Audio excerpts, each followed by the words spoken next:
would you pray with me? Loving God, ever present, take our lips and speak with them. Take our minds and think through them. Take our hands and work with them. And take our hearts and set them on fire with love for you and all of creation. Amen.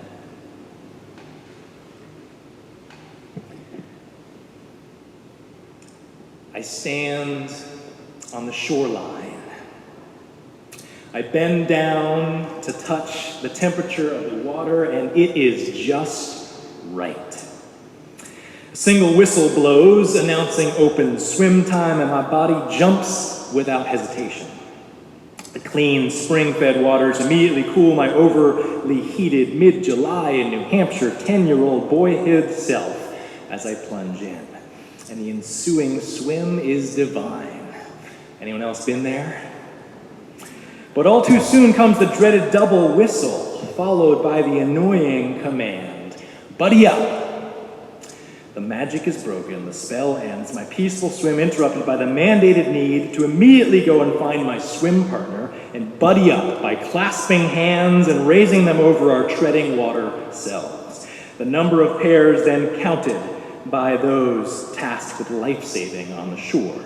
The number of pairs had to match the number of swim tag pairs hanging in position on the summer camp swim board, or the swim area would be immediately cleared and a search initiated. Fortunately, like every time before, and thanks be to God, after the numbers matched up, no lives were lost, and we got to return to our swim. Life is good. During those summer camp swims of my childhood, what I experienced as interruptions to my magical summer fun were nothing short of organized life-saving acts. The power of buddying up. The power of coming together that leads to the saving of lives. Our gospel reading this morning from Luke is all about buddying up. The power of coming together that leads to the saving of lives, community, and salvation. The story begins with a double whistle. As Jesus calls 70 followers to buddy up, he calls them to pair off and go out into the world on a mission. Tell people that the commonwealth, or the kingdom often referred to, the commonwealth of God is near to you and to them. Go on your way. And don't take any stuff with you, Jesus adds. Travel light, don't be weighed down, focus less on things and more on people. While this command resonates with the call to simplicity that reverberates across Scripture, there is an additional overarching message not to be missed here. For Jesus is not saying, don't take extra superfluous stuff with you. He's saying, don't take the very necessary things that you need to live on. No purse, no bag, no sandals. Don't take the very things that you need on a daily basis so that you are forced to rely on others. Jesus wants to define the entire experience of mission, the entire idea of going out into a world in love within the framework of interdependent community. While he gives the 70 a message of God's commonwealth near at hand, the real desired outcome is that they go out and spend time with others, going into their homes and breaking bread with the word of peace. Jesus tells them, remain in the same house, eating and drinking whatever they provide, whatever is set before you. Jesus wants followers to see that God's commonwealth is at hand and is all about mutual, vulnerable dependence. Jesus wants them and us not only to see this, but to experience it, to taste it by receiving a homemade meal, to feel it by sleeping on the couch of a stranger, to embody it by going barefoot, leaving even sandals behind. Allow your feet to get dirty along life's roadside. Not only feel the earth, but be truly in touch with reality, in touch of the way other people walk, to literally feel and walk where they do, and let your feet get dirty on those life pathways. When you get your feet dirty and let them get dirty, you're allowing others to wash your feet. The notion of agape from John's gospel enters our minds. The gospel imperative of washing each other's feet is a sign of receiving and giving love for one another. The words of Desmond Tutu also enter our minds. God's dream is that you and I and all of us realize that we are a family, that we are made for togetherness, for goodness, and for compassion. Jesus is directing all who follow not only to show hospitality to others, but to intentionally become vulnerable and dependent at times in order to receive hospitality from others, and to be part of what Tutu describes as God's dream for humanity to be family.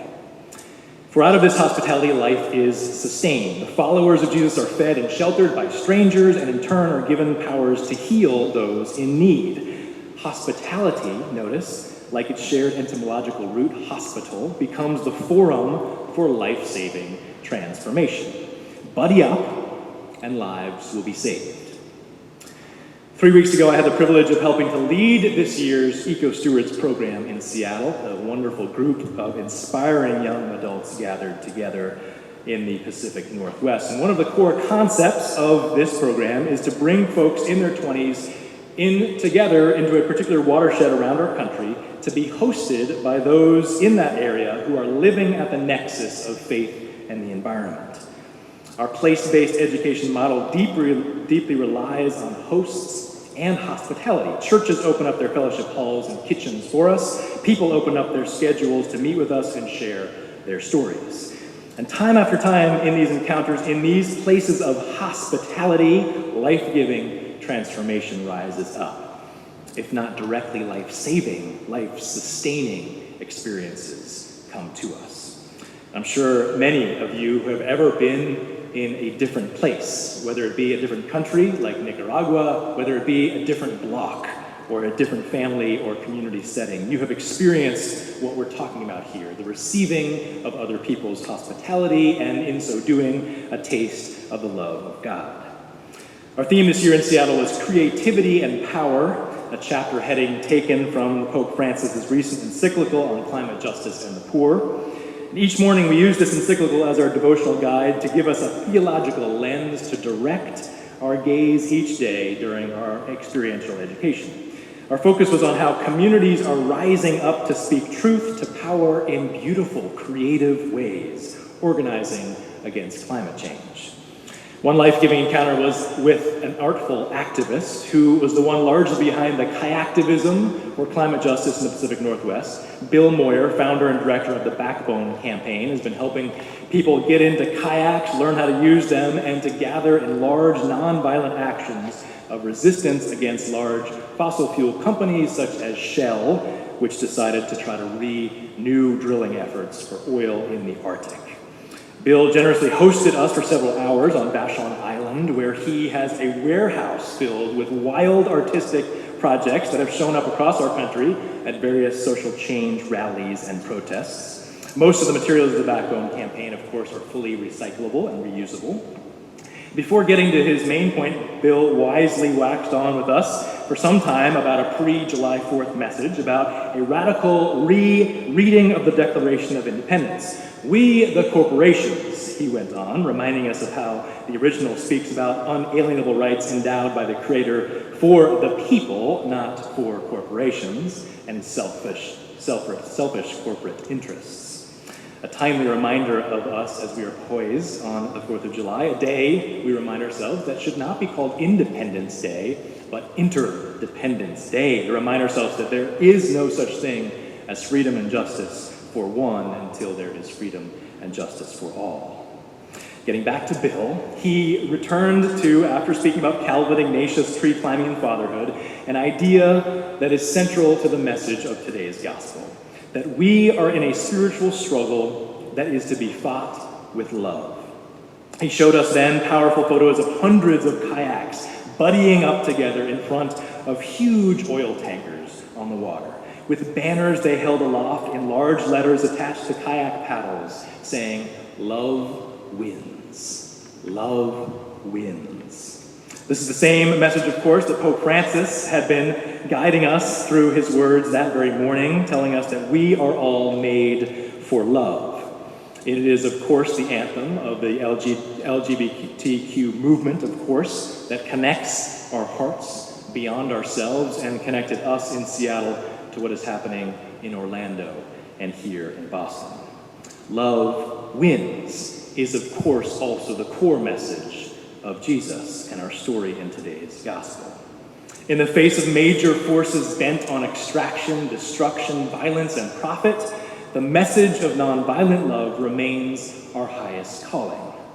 See, Jesus tells us, I am sending you out like lambs into the midst of wolves. See, I am sending you in tiny plastic kayaks to go out and face massive oil tankers. See, I am sending you with candles to hold up proudly in the face of Orlando, Turkey, Bangladesh. See, I am sending you out into this world with a message. But don't take anything extra with you, and don't go armed. Don't go with hatred or retaliation. Go only with a word of peace. And I will always be with you. My commonwealth of grace, reconciliation, and life-saving transformation is near at hand. I go before you always. Love always wins. Jesus sends the 70 out with a message of God's presence, and as a result, those 70 see people healed and lives saved. Notice Luke says that they come back to Jesus with joy over these life-giving exchanges after being hosted and in witnessing the power of God. Scholar David Luce writes about this text, saying, the successes of the 70 have far greater significance than they perceive. Jesus declares that they portend the very downfall of Satan and the inauguration of a new age. There is far more happening here than meets the eye. Friends, so too with us. Whenever we lean in and join God's mission, whenever we act out of compassion, we become part of the commonwealth of God here and now. The reign of evil is challenged, and the reign of God takes hold. I imagine the 70 were also joyful because they had listened to other people's stories and been inspired by them, and found their own faith lives saved as a result. That certainly happened for our band of Eco-Steward buddies out in Seattle. One of the most powerful stories we were moved by was from the Lummi Nation, a tiny tribe living at the northwest corner of Washington State along the Puget Sound, which should be called the Salish Sea. We were once again graciously hosted by members of this tribe who have dedicated most of their day to speaking with us and inspiring us. And we'd originally planned to take this trip and meet with these folks based on their courage to oppose what many in our country, including us, saw as a foregone conclusion: the foreshore building of our nation's largest coal export terminal that would ship offload train load after train load of toxic coal dust infusing into communities dirty coal from places like Montana. It was a sure thing. This was definitely going to be built. And then, just 3 weeks before our arrival, incredible news came forward that love wins. Victory happened. The Lummi Nation defeated this project by a small group of people rising together and speaking truth to power, saying, these are sacred burial grounds. You, Army Corps of Engineers, cannot touch this land. It is indeed sacred, as are all lands. We were deeply then inspired by speaking with two particular individuals from that tribe, Jewel James and Kurt Russo, who's actually non-native, Kurt, but deeply connected with the Lummi Nation.